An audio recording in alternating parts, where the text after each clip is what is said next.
Allah is my heart's speech, your mercy is what I beseech. Keep in my heart your remembrance, and in your deen allow me to advance.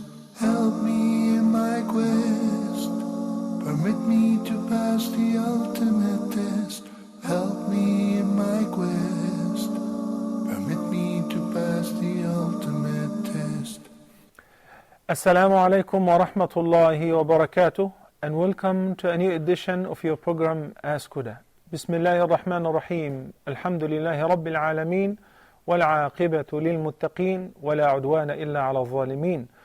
Wassalatu wassalamu ala sayyidil awwaleen wal akhirin nabiyyina Muhammadin wa ala alihi wa sahbihi ajma'een. Wa ba'd, dear brothers and sisters, our phone numbers beginning with area code are 002-0238-555-248 or 249, and the Facebook page is Dr. Muhammad Salah Official. The information should appear on the screen as well.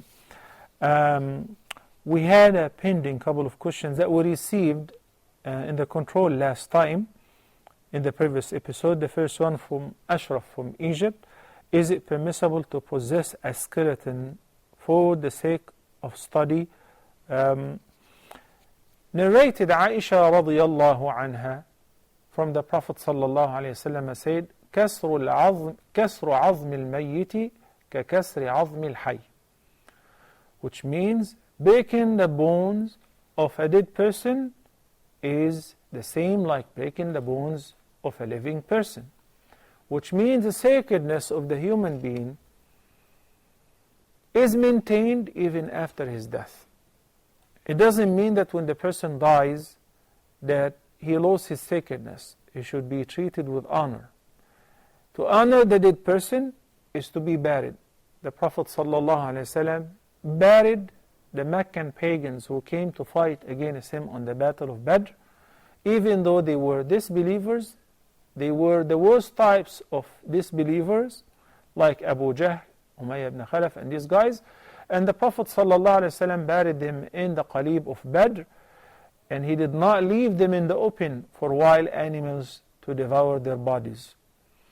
So for a believer, it is more worthy to respect their bodies after their death the same way we respect their bodies while they are alive.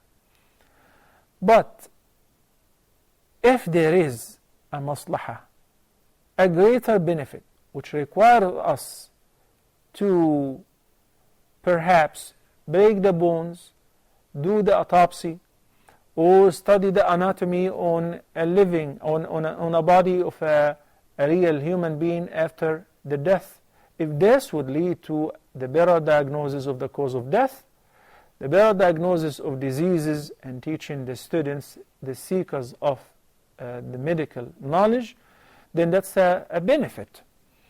And there is something in the sources of legislation which is called the benefits. So based on the benefit-risk ratio, the scholars said if a woman died and she was pregnant, and there is a possibility that if they cut open her stomach and the womb, that they may rescue the fetus and he would live, then it is permissible.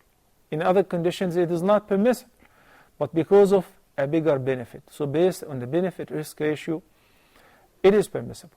Accordingly, if it is only to seek knowledge, and with a limit, and with covering the awrah, and without like men looking at the awrah of women and the opposite, and then afterward treating the remains of this body with the maximum respect and the burial process and all of that, it will be permissible with limitations until we're capable to find the alternative. Nowadays there are skeletons made of synthetic materials, like created. They are not the skeletons of the human beings. If it would fulfill the purpose, then it is not permissible to keep at home or in your drawer or closet the bones and the skeleton of a human being. Assalamu alaikum wa rahmatullahi wa barakatuh. Brother Akbar from United Kingdom. Assalamu alaikum. Assalamu alaikum, Sheikh. Wa alaikum assalam wa How are rahmatullahi you? wa barakatuh. Are you right? Fine, alhamdulillah. Thank you for asking. Barakallah feek. Brother, I've got a question regarding learning Islam. Now, For 20 years of my life, I was born as a Muslim, but not a practicing one. now, And recently, alhamdulillah, for the past 2 years, I've been practicing, trying to learn Islam as much as I Alhamdulillah. can. Hello? alhamdulillah. Great. Continue. Yes. Now, brother, I want to learn more about Islam. I'm ready to study, if it even takes me 5 to 10 years, no matter how long. I want to do this, but I don't know how to do it. I was just wondering if you know any good Islamic schools for beginners or any way to help me in this way to do Okay, it. I don't- Akbar, in order to help you, let me ask you a few questions. Where do you live at? Is it in London? Yes, it is in London. Okay, great. So you're aware of Al-Muntada Al-Islami? No. Okay, in central London. Okay. Al-Muntada Al-Islami is a great place to learn, and also for continuous education or beginners. They can acquire the Islamic education there. And they have a Shatibi school for the tajweed and the memorization of the Quran, and Arabic school, and so on. Also, we're about to open a university in Birmingham, inshallah, Al-Iman University. And the brothers, the imams, and the professors of Islamic studies there, mashallah, are doing a great work. So basically, if you pay a visit to Al-Muntada Al-Islami, and I'm sure you can fetch it online and get the exact physical address, and go and visit them, inshallah Azza Jal, you will be able to direct you better. And inshallah, in a few days, I'll be visiting them as well. Hopefully, you can meet there. Okay? And I think, alhamdulillah wa shukrullah, that Allah subhanahu wa ta'ala loves you. So you said that, alhamdulillah, 2 years ago, you started practicing.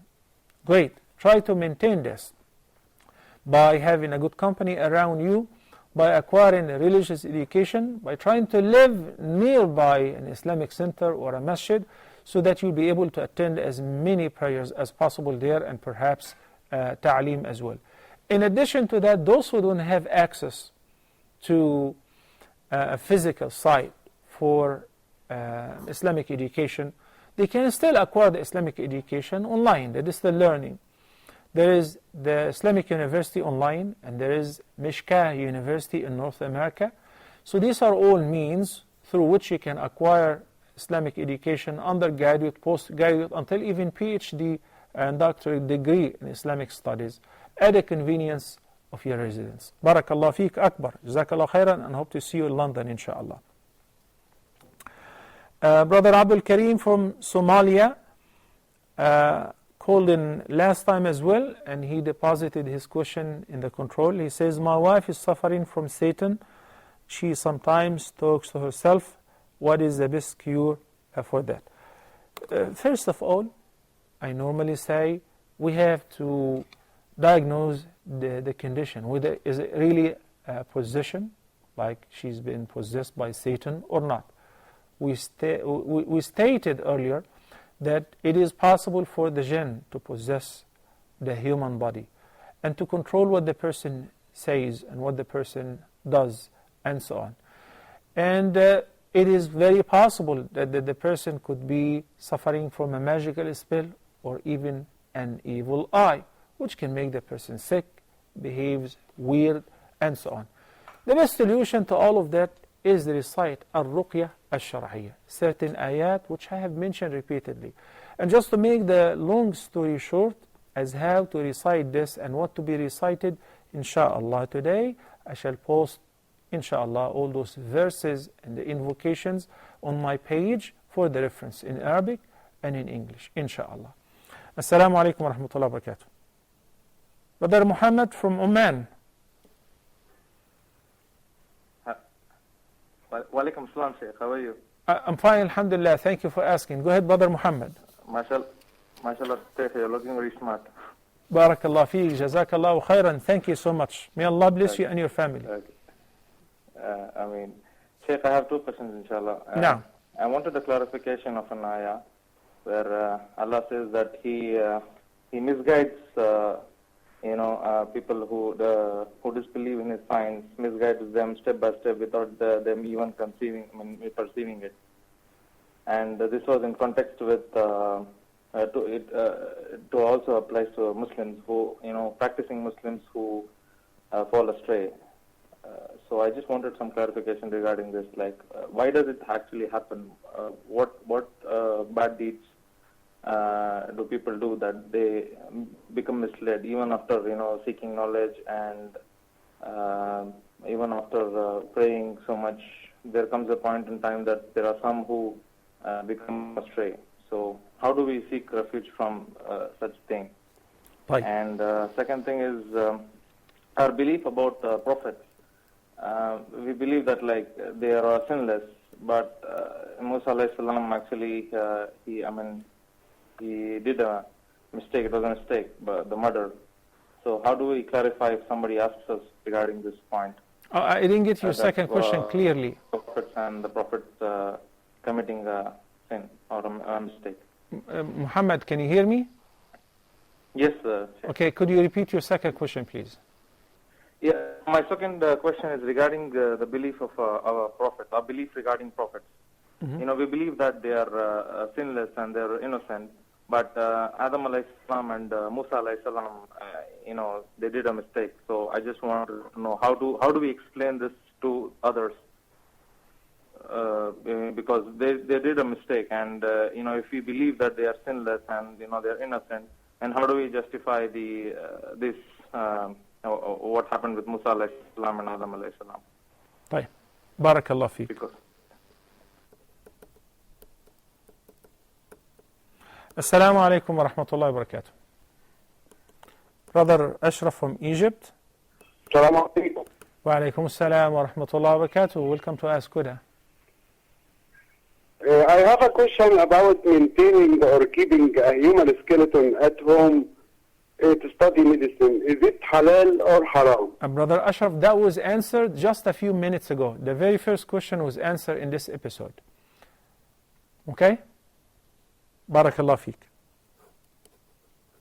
Thank you. Just for the sake of time, you can watch the rerun, inshallah.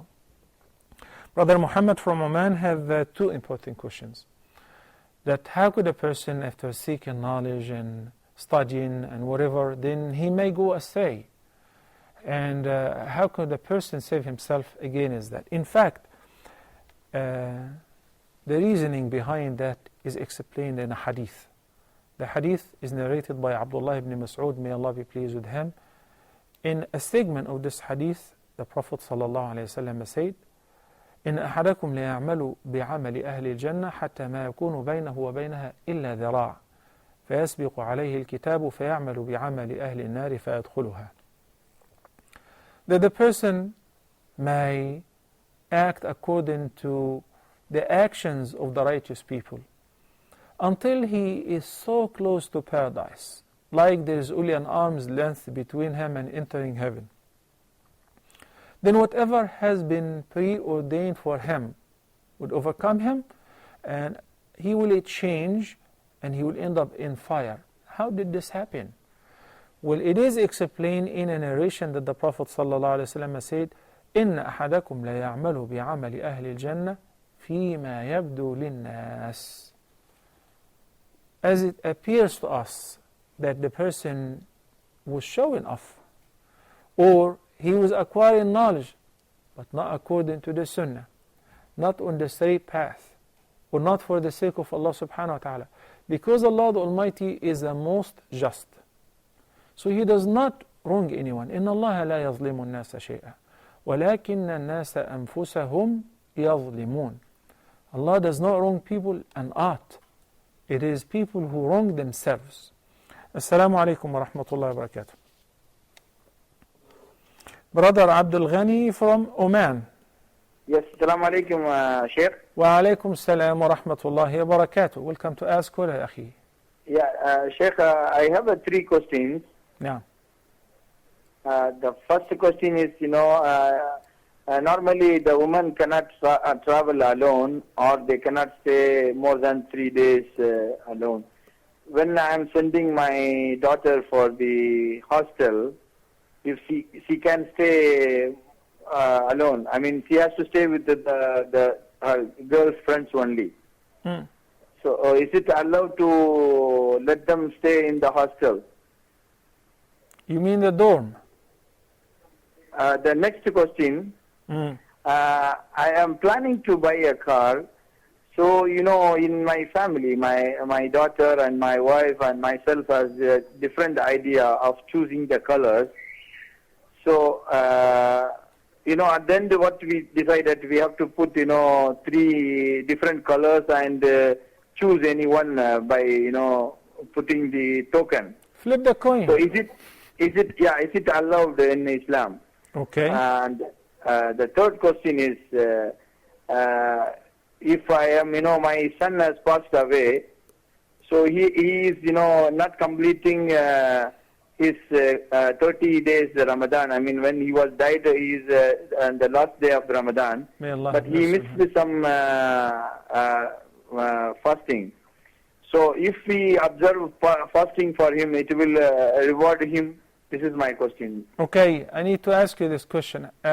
Whenever he passed away, the days which he missed Ramadan, he missed during his sickness, right? Yeah, during his fasting only he died. Okay, thank you very much, Sheikh. Barakallah fi, jazakallah khair. Thank you, brother. Abdul Ghani from Oman. So, brother Muhammad from Oman as well. When you know that one of the most frequent recited supplications by the Prophet ﷺ was, "O Allah, keep my heart firm on your straight path, on your religion." That shows that people have really to maintain the health of their heart. Which kind of health? I'm not talking only about the physical health of the heart or the physiological health of the heart. I'm talking about the spiritual one, the Iman. Try to maintain the Iman, because the hearts do change, and they change frequently.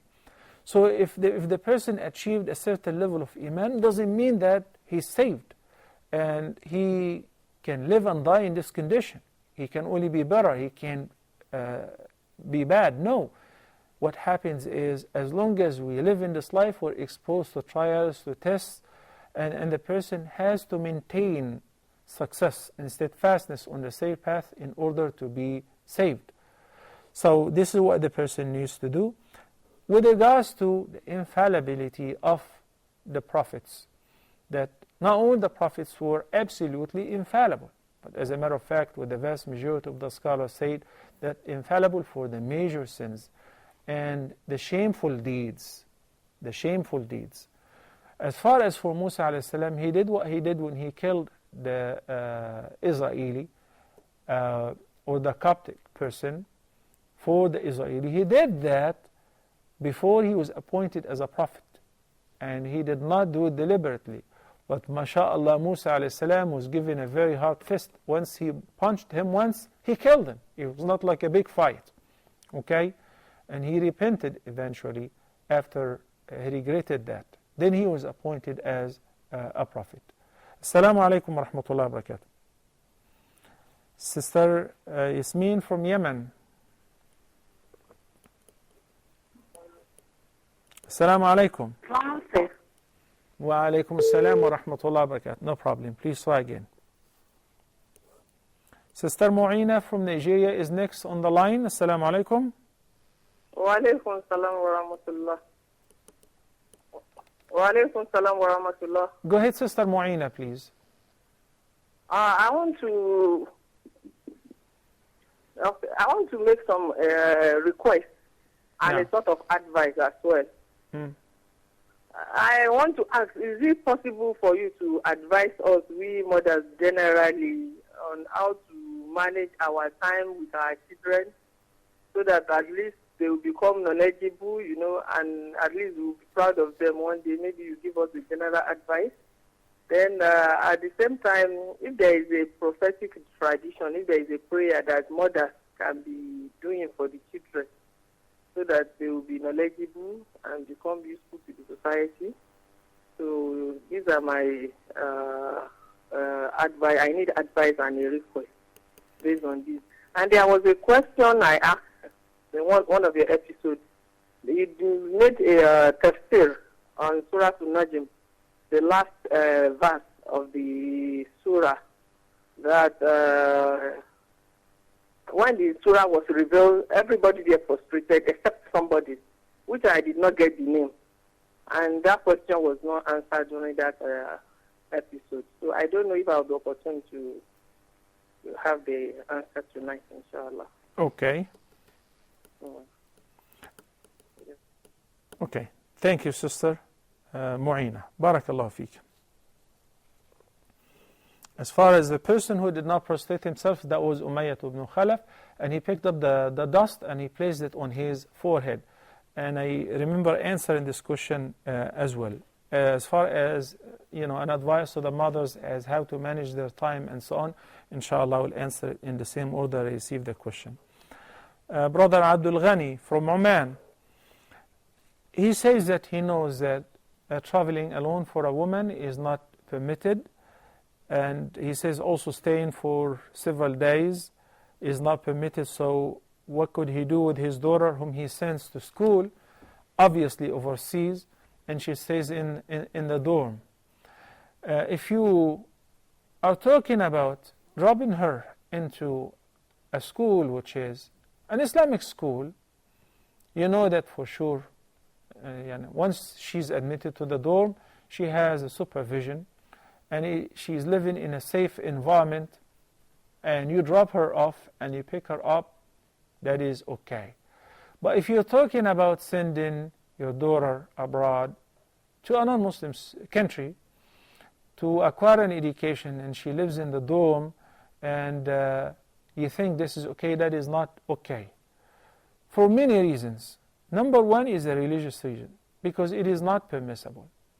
Number two, that I personally received complaints, crying, regret, and many calls and many emails from people, from rich families who happen to send their daughters to study in Europe or here or there. And after a few years, they did not recognize them at all. Some of them abandoned their religion entirely.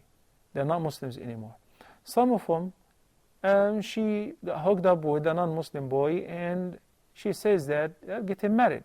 And in Islam, there is no marriage between a Muslim woman and a non-Muslim man under any circumstances.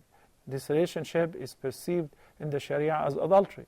It could even be worse if the person believes that is not necessary, or the ruling is insignificant, or he's not going to respect it.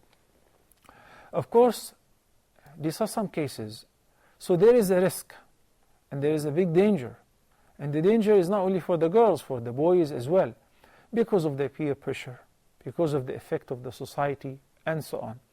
So when you look at it, as you remember what we discussed in the beginning with regards to anatomy and studying anatomy and doing autopsy and the skeleton of the human being, and we discussed this principle of jurisprudence, which is the benefit-risk ratio. What is the benefit of doing so? My daughter, alhamdulillah, got her master's, and meanwhile, she lost her deen, or she lost whatever I'm talking about. So is it really worth it? I mean, alhamdulillah, in the Gulf now, there are many, many schools. Private schools is just a degree, as you all know that. Where in your country, or where you're residing, or where you're working, your daughter will go to school and come back home on a daily basis. You can supervise her, you can keep an eye on her until she safely receives a proposal and gets married. Then she moves to her husband's house. Then alhamdulillah, shukrullah, you have fulfilled your task. Up to that, doing your best, raising her up, or him, raising your children up properly until they grew up and they became independent, you have fulfilled your job. You fulfilled your task. There are two ways to do anything, the hard way and the easy way. I always prefer the easy way. And the easy way is safety and security. Some people may consider this, you're not being ambitious. Okay, whatever you say. I'm very ambitious, but only when I secure the path which I'm going through. or on. I know that it is halal 100%. I don't want to risk it. I don't want to take a chance. I don't want to ruin my future. Because what if I die right now? I had this conversation with somebody over 10 years ago, maybe 14 years ago. He was rich, mashallah, and he decided to send his daughter abroad. And I said, I would like to ask you one question. If you did not have this money, would you do it? He said, of course not. It costs a lot of money. This is a very prestigious school and so on. I said, okay. Consider yourself you don't have the money. I wonder why whenever Allah blesses any of us with wealth, the first thing that some of us may think about is how to disobey Allah, utilizing this ni'mah, to convert the ni'mah into a disobedience. I know that many of those who are watching me right now may not be convinced. But I'm here to represent the view of the Sharia, Islamic view. Not just to please the desire and the hawa of the viewers and say everybody is cool and everybody is fine, do whatever you like. No, I'm trying to share with you the reality of things. So this person unfortunately still did send his daughter, and it was only 2 years, and he lost her for good. Lost her because she converted. She abandoned any religion eventually. And the main reason because she got in love with somebody else, and the obstacle was the deen. That happens a lot. So keep this in front of your eyes. Whenever the Prophet ﷺ said in the hadith, لا يحل لامرأة تؤمن بالله واليوم الآخر أن تسافر فوق ثلاث بدون محرم منها, or even a day and night. It is not permissible for a woman who believes in Allah and in the last day to travel alone, the travel distance without a male mahram. Why do we look at the orders and the commands of Allah as some sort of burden? No, wallahi, they are not. In fact, Allah knows best. Allah the Almighty said, أَلَا يَعْلَمُ مَنْ خَلَقَ وَهُوَ اللَّطِيفُ الْخَبِيرُ. Doesn't the one who created knows best? Knows what suits his creation best? What benefits them most? And what harms them, so he warns them against it? Allah subhanahu wa ta'ala said about the Prophet sallallahu alaihi wasallam and about this beautiful sharia, يحل لهم الطيبات يأمرهم بالمعروف وينهاهم عن المنكر ويحل لهم الطيبات ويحرم عليهم الخبائث in Surah Al-A'raf. So every command and every order of Allah subhanahu wa ta'ala, even if you detest it, if yourself does not agree to it, if you think it's like a burden or a restriction, wallahi, it is good for you. And it's not only good for Muslims, it is good for Muslims and non-Muslims. It is good for the entire society. If today's world was to adopt the law, the divine law of Allah subhanahu wa ta'ala, by the way, which is known as Sharia, wallahi, everybody would live in happiness and peace. Barakallah fiqh. Assalamu alaikum wa rahmatullahi wa barakatuh. Sister Bibi from Egypt. Assalamu alaikum. Wa alaikum salam. Go ahead, sister. I want to ask something. No. Yeah. Sheikh, I want to take my visa here in Egypt. To make a visa, I have to marry a man, just for paper only. Is this permissible to God, to Allah, or not? Okay. Assalamu alaikum wa rahmatullahi wa barakatuh. Wa alaikum salam. Is this... Sister Yasmin, go ahead. Wrong, sir. Go ahead, you're live on Ask Huda. Go ahead. I'm Indian, but I am living in Yemen. No. So but I have some problems, sir, because I had two sons. Okay, one son I lost in Ramadan. He was 8 years old. Okay, but I can't forget to him. I can't sleep very well. Before that, his nose curved like that. He died by accident. Means I think he didn't dead. Maybe it is possible or not. Maybe he didn't dead. Maybe something is. Maybe I did something wrong, so this happened with me. He was 8 years old, my son. I lost in Ramadan. May Allah have mercy on him. Akhri Duma. Alvida Duma. I lost my son. So before that, he is not curved like that. Okay, and before, 4 days before. Also, after 4 days, he did, by accident. He was standing behind the car. Someone is starting and he did. Okay, so I think he didn't did. Maybe I did something wrong. Maybe he is alive. I can't forget. I can't sleep very well. I can't say you. Sister Yasmin, may Allah have mercy on him. But, I want to ask you a question.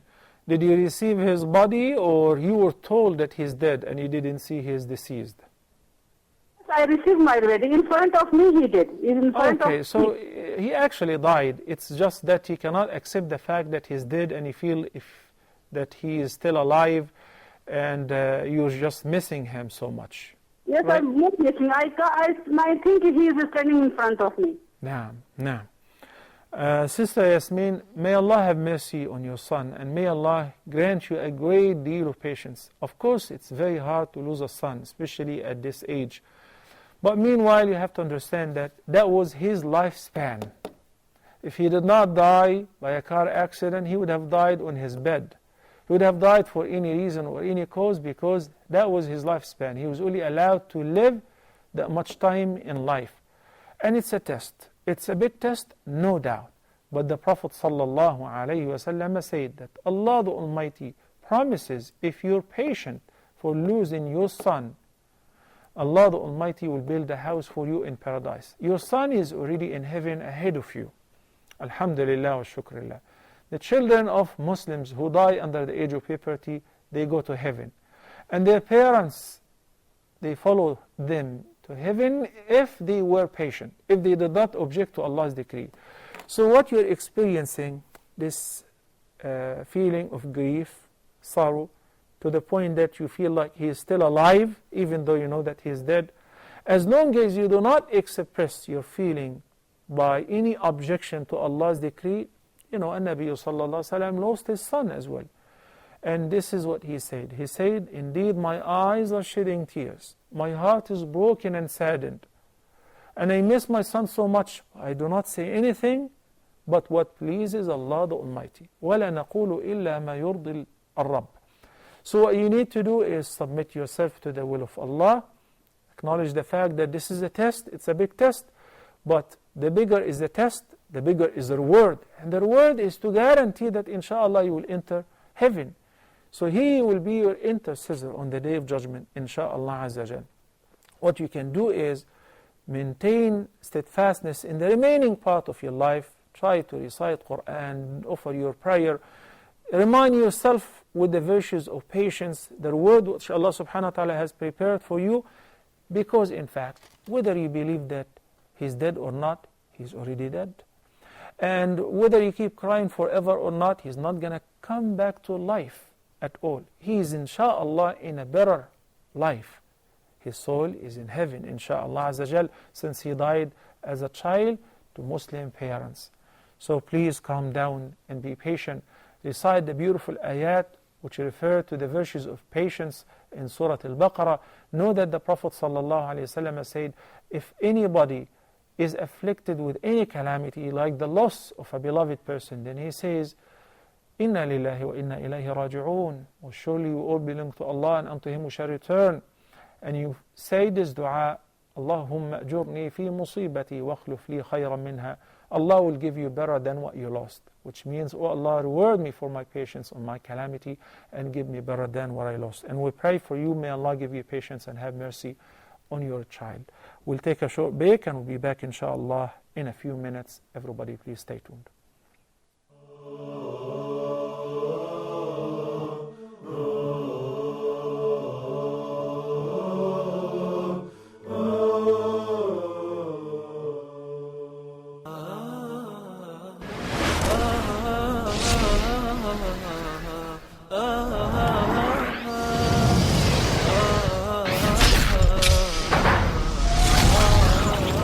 Imagine that the Anbiya, they were the most beloved to Allah subhanahu wa ta'ala, and they had the hardest times. He assumed that he had some kind of superiority and he was a better, more chosen, better person because he had this wealth.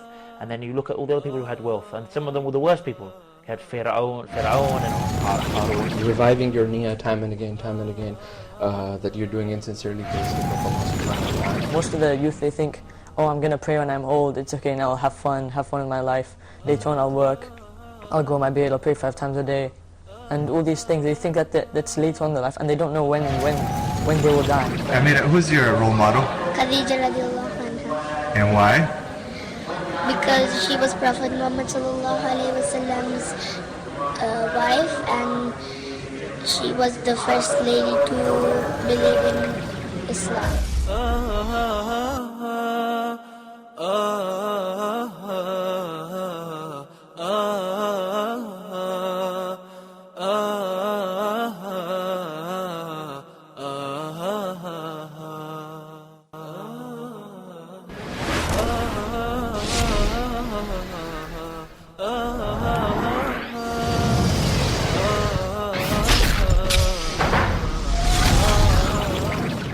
We can't just take knowledge and keep it as information. We have to transfer it into action. When he got up, he said one thing. Asalla nas? Did the people pray? In Hajj, for example, the primary example of how multiculturalism really looks like. All equal. I've got a dentist in Canada. Even though he's ripping holes in my teeth, he's got great akhlaq. I love visiting him. Identify the issue. Analyze it. Challenge it. And then try again. Because if you fail, big deal. Try again and keep trying.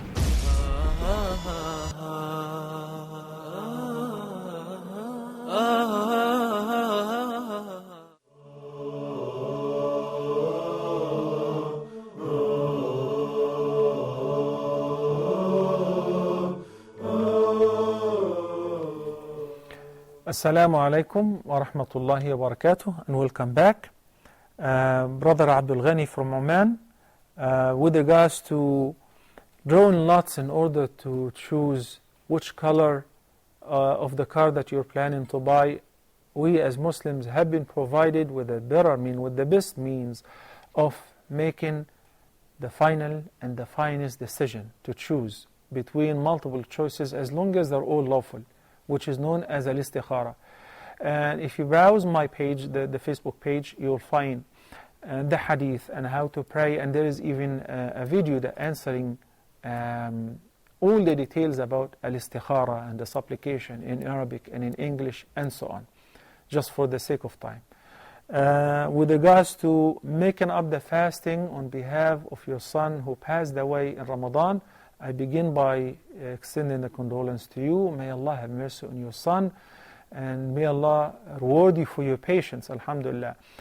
You said that he died while fasting, so basically he does not owe any fasting, alhamdulillah. If the person was sick and skipped days due to sickness in Ramadan and he died afterward, in fact, he only owes the fidya that you can pay it in their state. But if you want to fast those days and grant him the reward, that is acceptable as well. In the case of your son, as you said that he died while fasting, he does not owe any fasting, and may Allah have mercy on him. Sister Mu'ina from Nigeria, time management for the house engineers, for the mothers, housewives who are staying home most of the time. Assalamu alaikum wa rahmatullahi wa barakatuh. Brother Husseini from Qatar. Yeah, Sheikh, I want to ask some few questions. Like, Assalamu alaikum. Wa alaikum salam wa rahmatullahi wa barakatuh. Go ahead, Brother Husseini. Yeah, I'm a soccer player. I played in Qatar. And most of the times whenever I played, I always wear tighties, like in my shorts. And most of the time the referees, they will say, you cannot wear the tighties because I'm trying to cover my aura. But most of the time they will tell me, no, you cannot wear tighties. You have to open your aura. They have to be shown. And sometimes I don't feel comfortable with that. Okay, so you're talking about praying in tight jeans, right? No, I'm a soccer player. Soccer player, okay. Yeah, soccer player, football player. So okay. I always wear tighties, yeah, trying to cover my aura. But most of the time, the referee, they will ask me not to do that, that I have to show that. And I cannot do anything than to just listen to them. Otherwise, they will not allow me to Okay. play. And the second question I want to ask, I have my sister's son. He's not married, but he has a son. And the son is answering his father's name. But the father is not married with my sister. And now the son is answering the father's name, which is illegal in Islam. It cannot be given to the name of the father to the son. But I want to ask, is it possible the son can be my father's son name? Like can be given my own father's son name? Okay.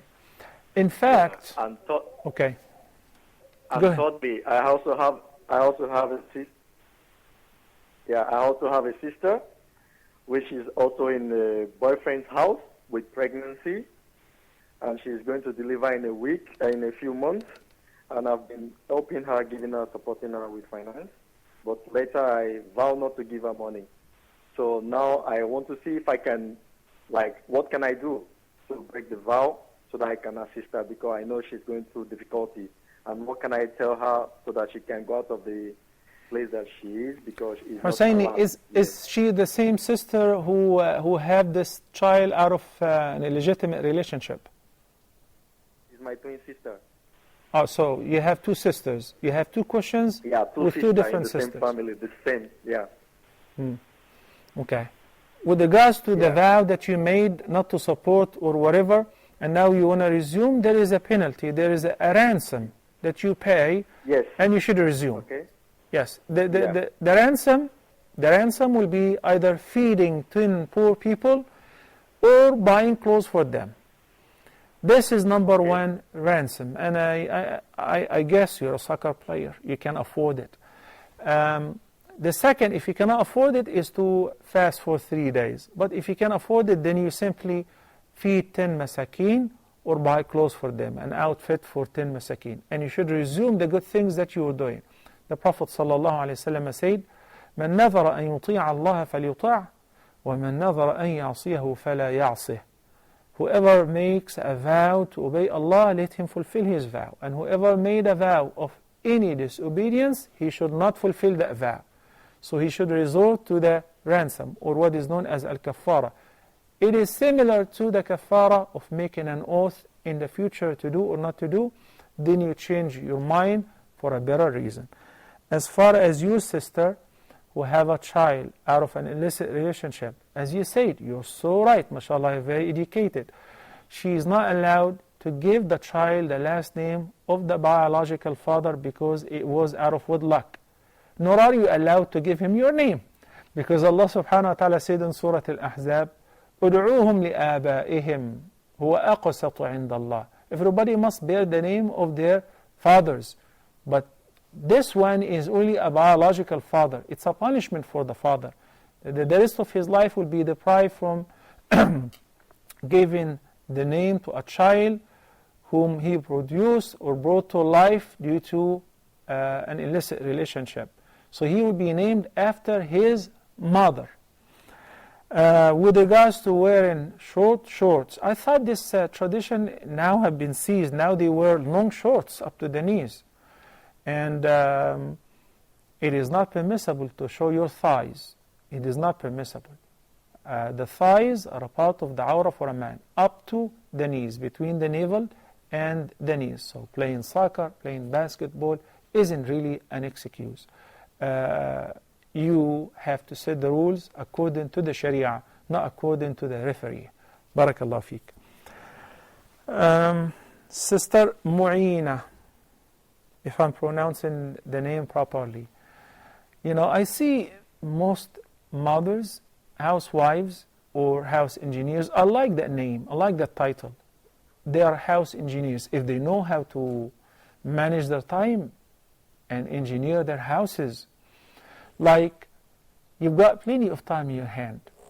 Most of the time the kids are out for school, 8 hours a day. 8 hours a day, you have plenty of time to do your laundry, to fix the house, to cook, and also to do your worship.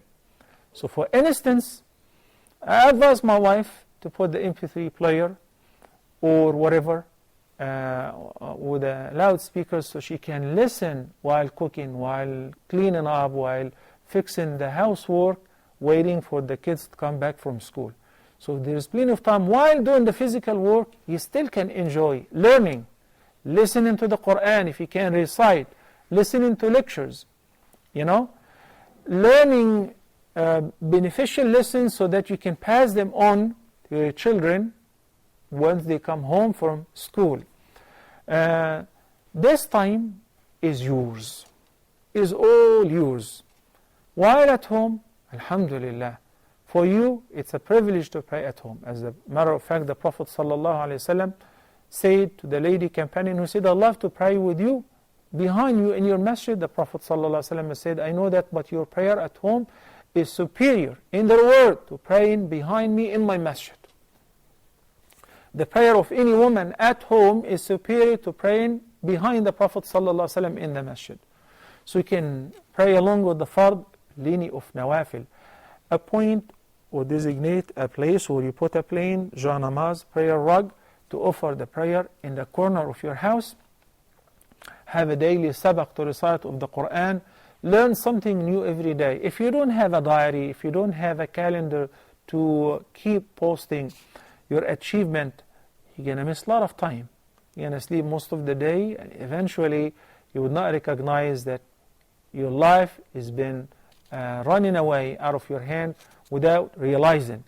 So keeping everything in the right perspective and knowing that what you have achieved today versus yesterday versus what you want to achieve tomorrow, especially with learning, is very, very important. Sister Bibi, she is asking about marriage from a person just on papers in order to get the residency. Marriage is marriage. And marriage, divorce, are of the things which the person must be serious. Even if he's joking, it counts. So I do not think it is permissible to marry somebody just on papers in order to get the residency. This is my opinion in the light of what I know. Wallahu ta'ala a'la wa a'lam. We ran out of time, so we conclude by asking Allah subhanahu wa ta'ala to forgive us our sins and to have mercy on our sons who died, Brother Abdul Ghani's son and Sister Yasmin's son, and all the dead Muslims here or there. May Allah have mercy on all of them. May Allah subhanahu wa ta'ala gather us by His mercy in paradise. أقول قولي هذا وأستغفر الله لي ولكم وصلى الله على سيدنا محمد وعلى آله وصحبه وسلم والسلام عليكم ورحمة الله وبركاته. Allah is my heart's speech, your mercy is what I beseech.